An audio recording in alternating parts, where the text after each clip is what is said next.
Estradas do país transformadas em corredores de morte.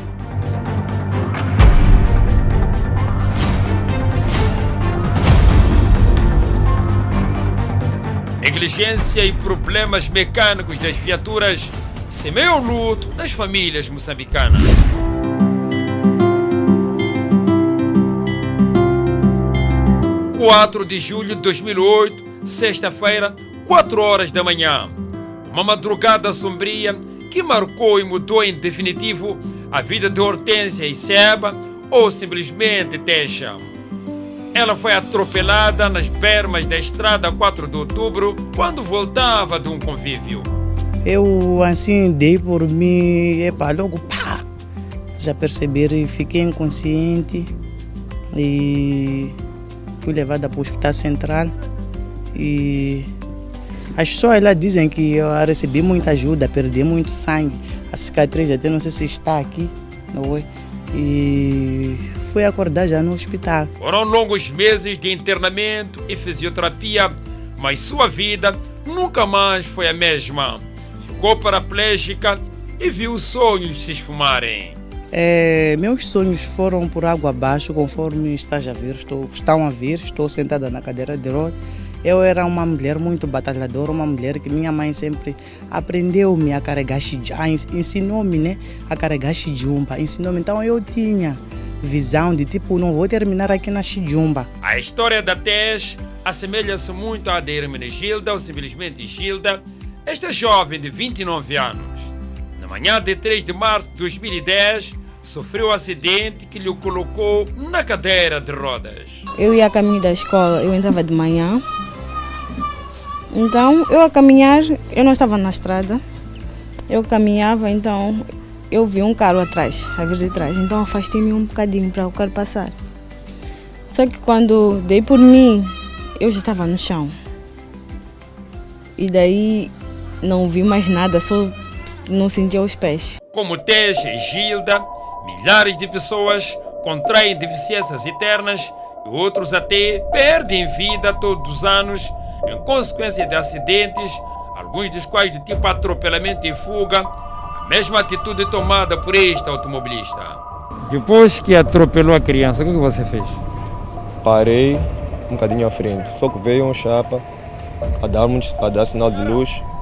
Então, no momento ficamos assustados e tentamos Fugiram. Sim. E onde foi encontrado? Fui parar mais à frente, porque Aonde? Alguns quilômetros depois. Parei e voltei com os polícias.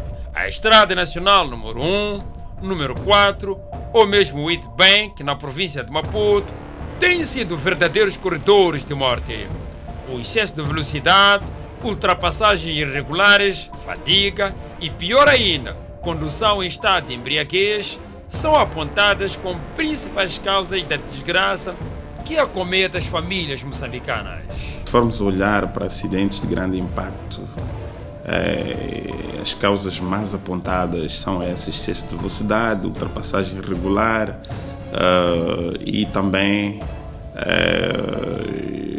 para além da condução sob efeito de álcool que tem estado associado a essa condução, também temos tido questões de paragens irregulares ou estacionamentos irregulares, aliás proibidos, em que alguns condutores, porque têm avarias ou porque estão cansados, entendem que podem estacionar os seus veículos em qualquer local e muitas vezes tem sido parcialmente dentro da faixa de rodagem. 3 de julho, sábado, por volta das 21 horas, um estrondo chama a atenção do professor Abdul Zacarias, diretor pedagógico da Escola Primária Completa de Tavira. Ele não teve dúvida de que se tratava de um acidente grave, por isso mesmo agiu. Aqueles corpos que hoje estão-se a falar de 32 corpos,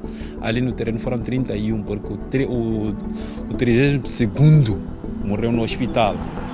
No Hospital Central de Maputo. Era o início de um trabalho longo e difícil de salvamento de vidas e remoção de corpos. Quando senti o choque dos dois carros liguei para a polícia da Maloana para me mandarem polícias logo ao terreno.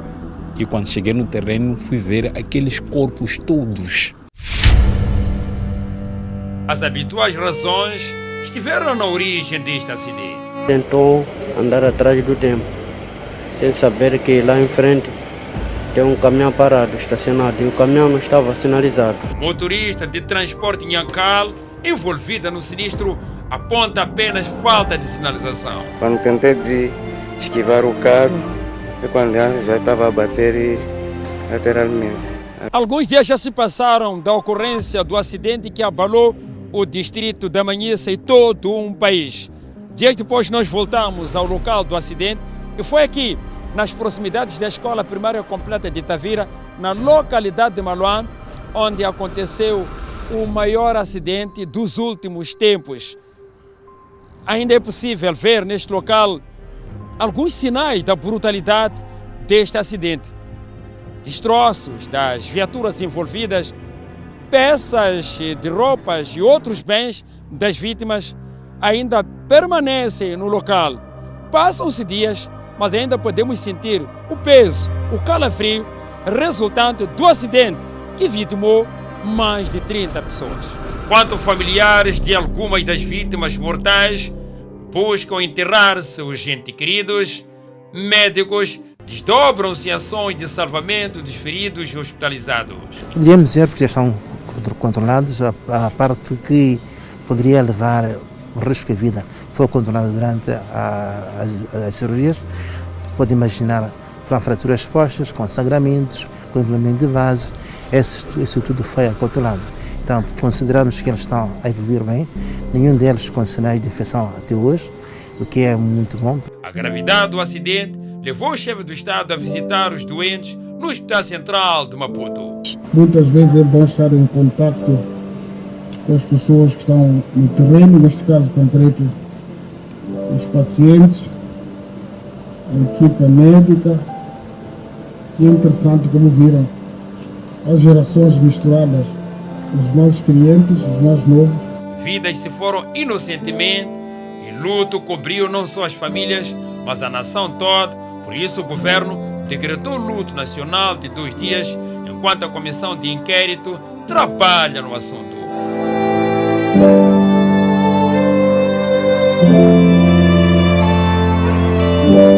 Entretanto, indisciplina caracterizada por excesso de velocidade e transporte irregular de carga na Estrada Nacional número 1 continuam na ordem do dia, apesar da existência de escolas na Tavira e Maloane. O que acontece quando sai do João Chirinza até a entrada da escola são velocidades.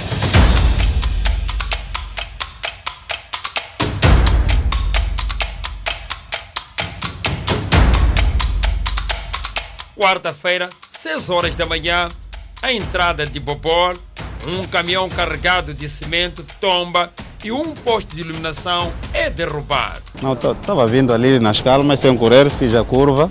Quando fiz a curva, estavam a vir 2 minibuses, esses quantum sul-africanos. Estavam a fazer a ultrapassagem. Quando ele fez a ultrapassagem, eu também já estava quase a descer. Quando eu esquivo a ele, já começou a voltar para a estrada, o carro já não estava a aceitar. O motorista do caminhão diz ter evitado o pior, porque se tivesse havido colisão com as 2 viaturas que transportavam passageiros, a essa altura estaríamos a contabilizar feridos e mortos. Evitou, mas por pouco atropelava uma menor dos seus 12 anos. Fala-se que a criança estava aqui quando o acidente aconteceu e, apercebendo-se do perigo, teria se afastado da estrada e a carinha ficou desta forma, amolgada, mas ela escapou com vida. Enquanto se choram mortos de Maloane, em Tondo, outro acidente ceifa vidas e provoca danos materiais a voltar. Posso dizer que o carro estava a andar mesmo. E parecer que as rodas não estavam em condições. Para agravar a situação, ao longo da Wheat Bank, vândalos se ocupam em retirar as barreiras metálicas ao longo da via, material vital para minimizar o impacto de acidentes. Aquele material é muito vital para questões de segurança rodoviária.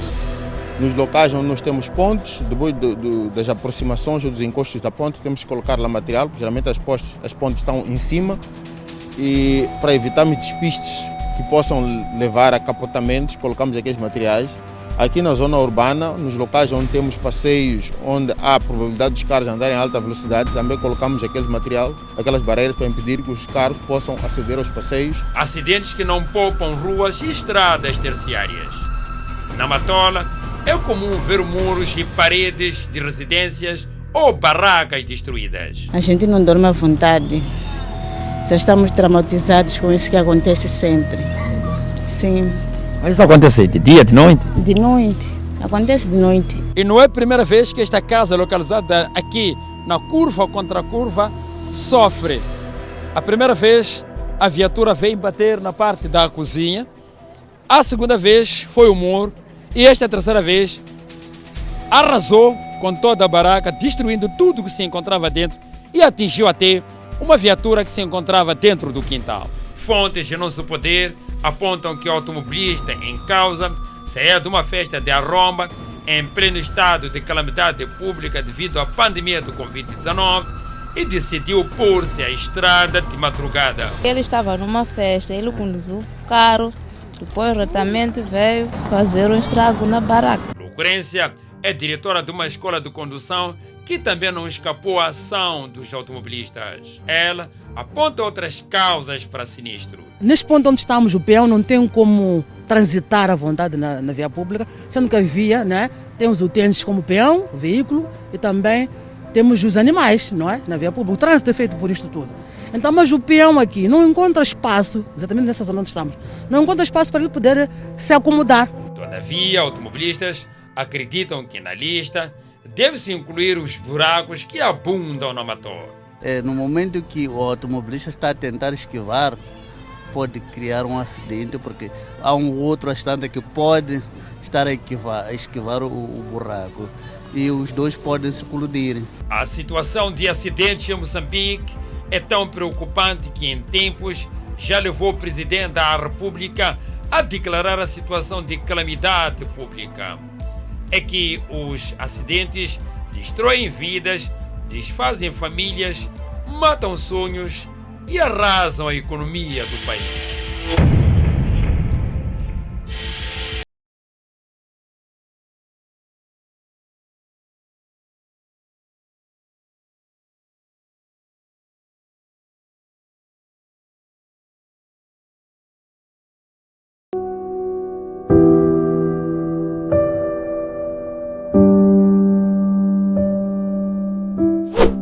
A Assembleia Geral das Nações Unidas editou em março de 2010 uma resolução definindo o período de 2011 a 2020 como década de ações para a segurança no trânsito. O documento foi elaborado com base em estudo da Organização Mundial da Saúde, que contabilizou em 2009 cerca de 1,3 milhão de mortes por acidente de trânsito em 178 países. Aproximadamente 50 milhões de pessoas sobreviveram com sequelas.